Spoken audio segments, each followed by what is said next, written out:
Fala, meus queridos! Vamos para mais um vídeo. O vídeo de hoje, então, eu vou falar sobre mapas, né? Você sabe o que é um mapa, né? Qual é a função do mapa? Quais são os tipos de mapas que nós vamos encontrar hoje? Nós temos uma infinidade de mapas.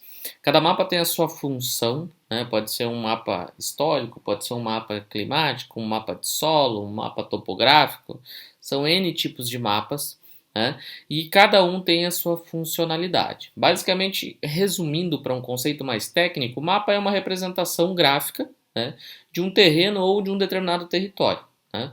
Os tipos de mapa vão variar de acordo com a sua escala, com o seu objetivo ou até mesmo de acordo com aquilo que eles buscam representar. Então, os mapas eles podem ser classificados tanto quanto físicos, quando representam aspectos da natureza, quanto humanos, quando representam aspectos da sociedade propriamente dita.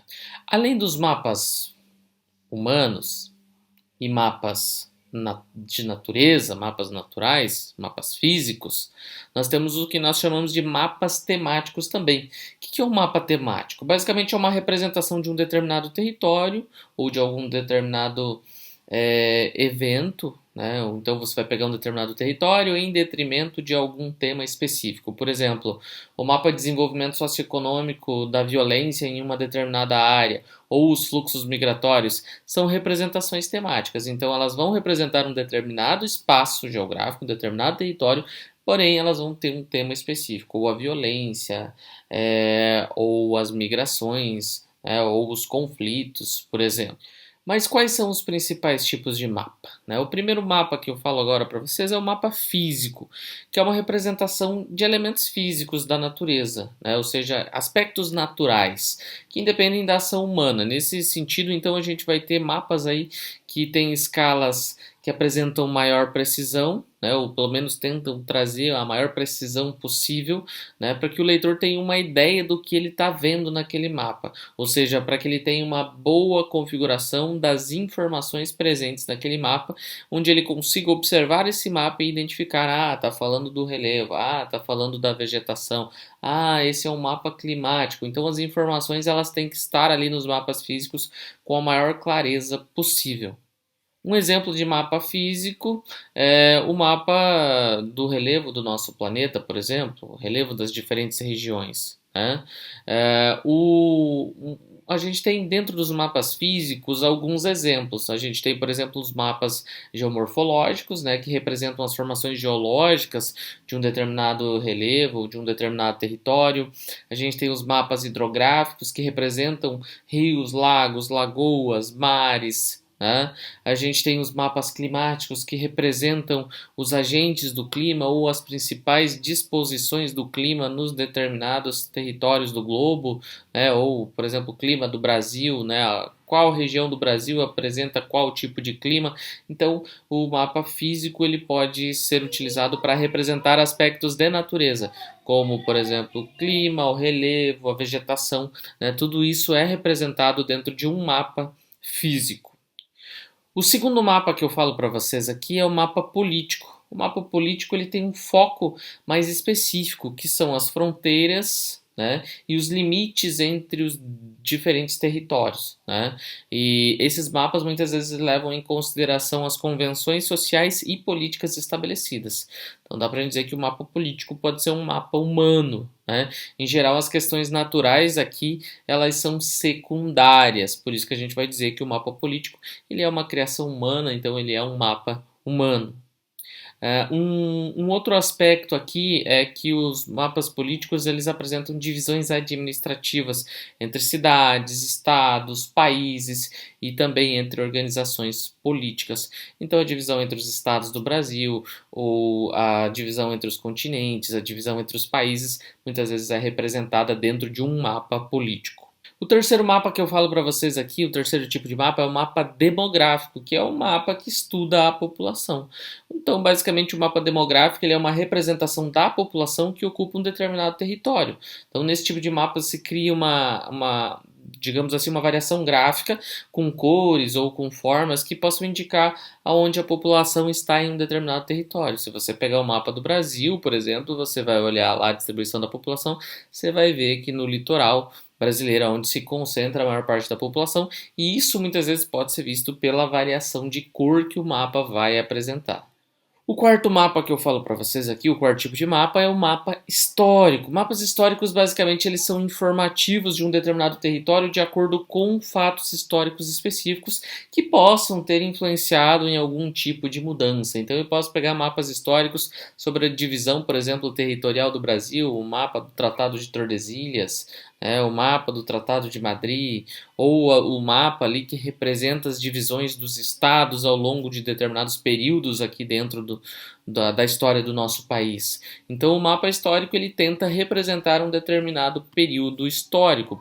Por exemplo, a diferença de determinado território de uma época para outra, isso pode ser representado. Em geral, os mapas históricos eles têm mudanças específicas dentro de um determinado contexto histórico. Então, eles apresentam mudanças nos limites, nas fronteiras, na agregação dos territórios em um determinado país ou numa determinada região específica.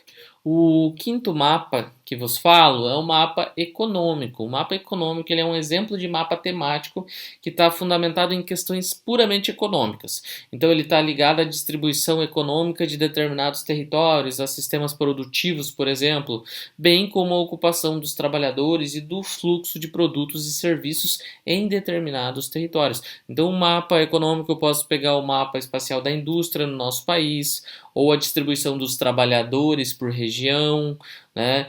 Quais atividades econômicas estão alocadas em cada região do Brasil. Então, o mapa econômico ele é muito específico, voltado para atividades econômicas aqui dentro do nosso país. Não só dentro do nosso país, mas também em outros territórios, obviamente. O sexto mapa que eu trago para vocês aqui é o mapa de vegetação, que é um mapa físico também. Ele algumas vezes pode ser chamado de mapa biogeográfico, porque ele apresenta ali diferentes tipos de vegetação em uma determinada localidade ou em diferentes localidades. Então ele vai representar ali biomas, áreas de vegetação, como a restinga no litoral, ou a Mata Atlântica, ou o Cerrado, ou a Floresta Amazônica, ou a Floresta de Coníferas, a tundra, a taiga. Então, o mapa de vegetação ele busca representar as diferentes formações vegetais que nós vamos encontrar em diferentes áreas do nosso planeta. Temos também o nosso sétimo tipo de mapa, que é um mapa que a gente chama de mapa estilizado ou mapa de anamorfose. Os mapas estilizados, eles são aqueles que apresentam uma variação visual em função do seu tema. Então, muitas vezes, esses mapas estilizados, eles não trazem a representação dos territórios de maneira perfeita, mas muitas vezes eles representam o número ou a informação que aquilo está passando. Então, os mapas estilizados, eles são sempre mapas temáticos porque eles representam informações e não têm precisão muitas vezes de tamanho de território, né? Então, um dos mapas mais famosos, que a gente chama de mapa estilizado, é a anamorfose, que é um tipo de mapa que varia proporcionalmente de acordo com o tema que se propõe. Então, eu vou colocar aqui, por exemplo, um mapa de anamorfose de população, vocês vão observar que esse mapa ele não trabalha com a perfeição do território, mas sim com o número que ele representa. Se eu pegar um mapa populacional, vamos pegar um mapa mundi populacional baseado numa estrutura de anamorfose, vocês vão ver que China e Índia são os maiores países e que tem um formato bem distorcido. Por quê? Porque os números que eles representam acabam distorcendo os diferentes territórios. Inclusive você vai ver que o Brasil no mapa de anamorfose vai estar num tamanho muito inferior ao que ele tem hoje, com o quinto maior país do mundo, né? Então esses mapas eles trazem informações e a sua organização, a sua estrutura é baseada na informação que ele representa e não necessariamente na área que ele quer representar. Um outro aspecto dos mapas estilizados em geral é que as escalas, como eu falei, como ele distorce, né? Como ele não representa o território perfeitamente, a escala ela não é respeitada, né? E isso ocorre para criar uma representação mais forte e evidente da ideia que se quer transmitir, né? Então, os mapas nada mais são do que representações planas da superfície terrestre, tá? E eles vão trabalhar ali com diferentes informações, tá? Eles podem ser temáticos, eles podem ser históricos, econômicos, naturais, humanos. Cada mapa tem a sua própria estrutura e o seu objetivo de representação. né? É muito fácil você entender que um mapa nada mais é do que uma representação plana da superfície da Terra. Imagine o planeta Terra como uma laranja e aí você descasca ela e abre, estende ela sobre uma mesa, né?